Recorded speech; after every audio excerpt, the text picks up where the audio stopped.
Yo, what's up mga tropa peeps? Welcome back to my vlog at magandang araw po sa inyong lahat. Ayan, napakaganda ng sinag ng araw sa ating likuran. At mainit po ngayon na issue ang patungkol po dito sa sinasabing meron daw pong bantay na PNP etong si Pulong Duterte. Dalawang PNP ang tauhan ni Pulong noong pong nangyari ang isang altercation doon po sa Hearsay Gastropub sa Davao City. At medyo napapaisip lang po tayo dahil nga po, teka, ito pa lang si Pulong may kasama pang pulis noong time na yon. Ang pagkakaalam natin, mayroon pong nangyari doon na bugawan.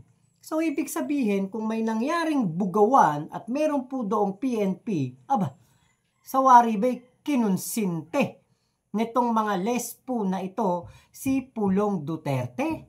Di ba parang, teka, di ba, ang mga PNP po, di ba, to serve and protect. Di ba, pagserbisyuhan at protektahan ang mamamayang Pilipino. Teka, mukhang wala pong proteksyon na nakuha ang mga girlalu, yung mga tilapia. Tatawagin na lang nating tilapia, yung mga girlalu kasi alam niyo naman po, medyo si Lolo ay medyo ano po sa mga ganitong bagay medyo alam niyo na, hindi na natin elaborate. So itong mga tilapia ay hindi man lang pinrotektahan ng mga PNP. Meron pong harap-harapang nangyayari na ano tawag dito, human trafficking. 'Di ba hindi man lang sila kumibo? At ayon po sa kaya PNP Chief Marbil ay meron din daw po dalawang ano ba ibang pwede nating term na gamitin sa AFP na lang, AFP, ayun.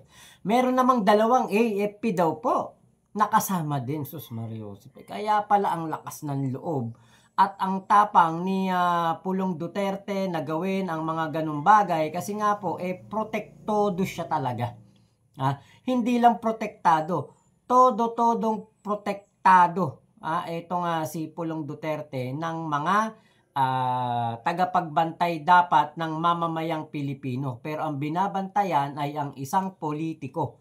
Kaya po pala ganun katindi ang kumbaga lakas ng loob ni Pulong na humawak po ng humawak ng panggurgur. Humawak ng nung talagang ginamit niya, 'di ba? Patalikod lang pero inundayan niya talaga yung bugaw. So medyo po tayo, medyo nababahala po tayo kasi kung ito po ay ngayon lang kasi na-discovery yung ganitong bagay nung mangyari po yung altercation na yan sa Hearsay Gastropub. Pero 'di ba?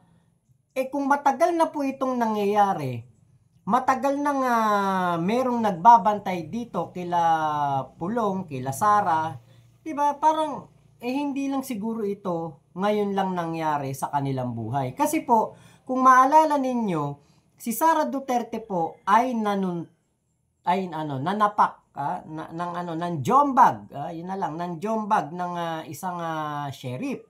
'Di ba? Tauhan po ng korte. Sumunod lang ito sa utos ng korte, pinatupad niya lang yung utos ng korte. 'Di ba? So siya po ay na-jombag ni Sara Duterte. 'Di ba? Medyo parang kaya pala itong si Sara Duterte pumalag nung binawasan ang kanyang security guard from 500 ba o 400 naging 200 na lang, 'di ba? Medyo parang umalma siya. At yung pong mga personal niyang pinili, gusto niyang ibalik sa kanyang, tawag doon? Vice President Security Group. Gusto niya na ibalik sa kanyang, kumbaga line up ng mga security. Dahil nga po, ito'y kanyang mga personal choice. So, ito pala ang dahilan. Kaya pala ganoon na gusto nila ng mga sarili nilang pinipili kasi nga para po kung sakali na may mga ganitong pangyayari, talagang kukonsintihin sila. 'Di ba? So, etong si Criston John Patria po ay nasa Maynila na at doon na po ito nakakulong po siya, nakakulong dahil po sa ibang kaso. Hindi dahil sa nangyari sa Davao City with Pulong Duterte. Ibang kaso po ang kanyang kumbaga naging dahilan ng kanyang pagkakakulong. Ngayon po, meron po siyang siniwalat sa media. Meron po siyang sinabi, ito po yung masaklap na katotohanan na ang mga katulad po ni Pulong ay nagbabayad. Ito po yung video. Sabi natin mga last 2 minutes before siya umalis or 3 minutes yun. Every sampal niya suntok 1K ganun bago siya umalis. Bali 10 times. So nakakuha ka na 10,000. Anong sabi mo sir? Ibigay sa inyo? Tinatanggihan mo ba? Ibigay ko sana ulit sa kanya. Then sabi ng bodyguard, sabi niya wag na Sean, baka magalit ulit. Kunin mo na lang yan. Nakaalis na si boss, ay nakapasok na sa sasakyan si boss na eh. Sundan ko sana pa bigay. Baka hanapin sa akin, baka balikan. Isip ko that time, baka balikan ako kasi yung pera. Yung sabi ng mga bodyguard, wag na lang daw kasi medyo okay na, nakaalis na si boss. Baka kung malapitan ko pa, baka magalit ulit. Yung kinuha ko na lang. So, dito po, sa video na yan, na inyong panood, biruin nyo, 1,000 lang ang halaga ng bawat jombag na natanggap nitong si Criston dito po kay Pulong Duterte. 'Di ba? Grabe naman 'yun, 'di ba? Kaya alam nyo, sa totoo lang, walang kapalit na halaga ang pananakit ng isang tao, 'di ba? Wala po. Yung sakit ng katawan na mararanasan mo diyan hindi yan na gagaling dahil po sa pera. So, ganun po ang parang diskarte ni Pulong kapag nagmaoy, pag may napagtripan, kapag naisip niya na parang nakagawa siya ng kasalanan, magbabayad na lang. So, ito ba ay gawain ng matinong tauhan ng House of Representatives? Diba? Baka pwede itong silipin ng ating ethical committee o ethics committee ng kamara dahil para po matignan kung baka meron pong nalalabag na rules ang ating kongresista from Davao City, 'di ba? Kasi hindi po ito makatao, hindi po ito kumbaga katanggap-tanggap. Actually, ito nga ay 'di ba? Syempre, ang nakita naman natin ang tatay niya may mga human rights violation kaya po nandoon sa ICC ngayon, nakakulong, nabubulok na doon at magdadalawang buwan na. 'Di ba?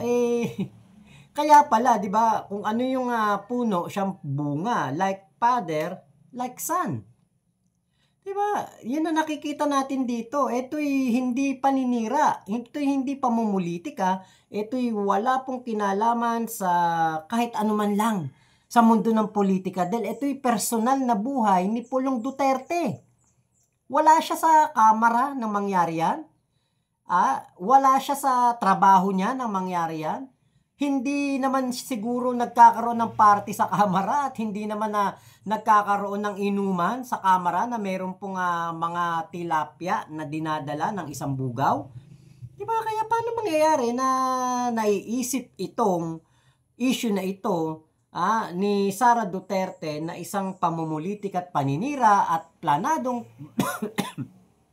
excuse me po, planadong pagpapabagsak daw sa kanilang pamilya. Di ba medyo parang napapatanong talaga tayo.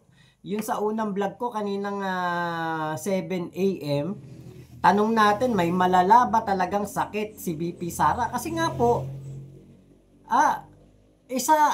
ako, hindi naman ako abogado.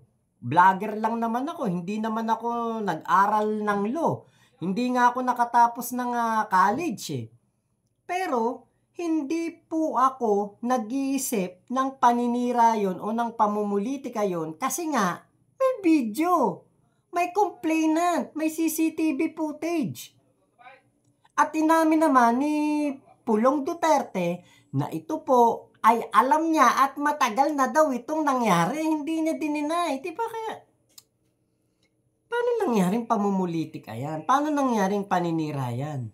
Diba, may complainant po na nagsasabi 1,000 kada suntok ang natanggap niya. So, 10K kapalit ng puri, kapalit ng dignidad niya. Diba? Alam nyo, siguro kaya itong tao na ito ay kumbaga bumaba sa ganung level ng pagtatrabaho. Siguro dahil nga po mahirap ang buhay niya. Kaya po kumbaga parang kawawa pala talaga ang mga tao po na naagrabyado ng mga Duterte at natatakot po sila sa kanilang mga pwedeng matanggap, 'di ba? O mangyari sa kanila dahil nga po syempre Duterte po ang kanilang nakalaban. Kaya po bilang isang concerned citizen, kung ito po yung ganitong bagay ay matagal na pong nangyayari at meron pong mga kumbaga history na na nakita natin, di ba si Sara Duterte, babae pa siya, at nakita natin na siya po ay merong ginojombag na tauhan ng korte, di ba parang yung babae nga nagagawa yung ganun noon pa, noong mga unang panahon pa, di what more pa kaya ang mga kalalakihan, di ba? Kaya po yung sinasabing ang mga taga Davao City daw po ay disiplinado, medyo parang hindi ako kumbinsido na sila disiplinado dahil sa sumusunod sila sa batas at sila yung mga law-abiding citizen. Hindi po. Kaya po sila disiplinado, kaya po sila merong kumbaga mga masunuring tao dahil po sila'y takot.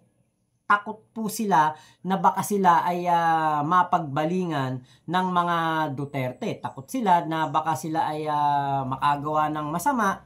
Merong mga Duterte na pwedeng suhetohin sila or disiplinahin sila. So hindi po tama yon dahil ang dapat po, kung disiplinado ka, dapat ikaw ay law-abiding citizen. Kaya ka nadidisiplina, kaya ka matino, kaya ka maayos, ay dahil takot kang lumabag sa batas, hindi dahil sa merong pamilya na pwedeng umaksyon laban sa mga mali mo. Diba, hindi po yun ang demokrasya. Ang demokrasya ay tao po, diba, tao po ang takot sa batas. Ang tao ay namumuhay ng maayos, namumuhay ng may kalayaan, mapayapa, dahil ayaw nilang lumabag sa batas. Pero kung dahil sila'y disiplinado, dahil po merong pamilya na maaaring magparusa sa kanila, nako, hindi po yan ang tamang kumbaga pamumuhay. 'Di ba? Kaya po kumbaga parang ngayon ko na naintindihan kung bakit po tahimik ang Davao, kung bakit sinasabing peaceful at maayos at disiplinado ang mga Davaoenyo, dahil meron silang kinakatakutan na pamilya. Yun ang aking kumbaga opinion dito.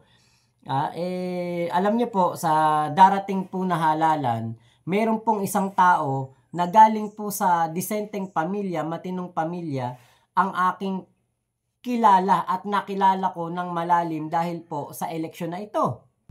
Wala pong iba yan kung hindi si Senator Benhur Abalos. Ayan, Benhur Abalos po sa darating na May 12 election, sa Lunes na po yan. Ayan number 1 sa balota.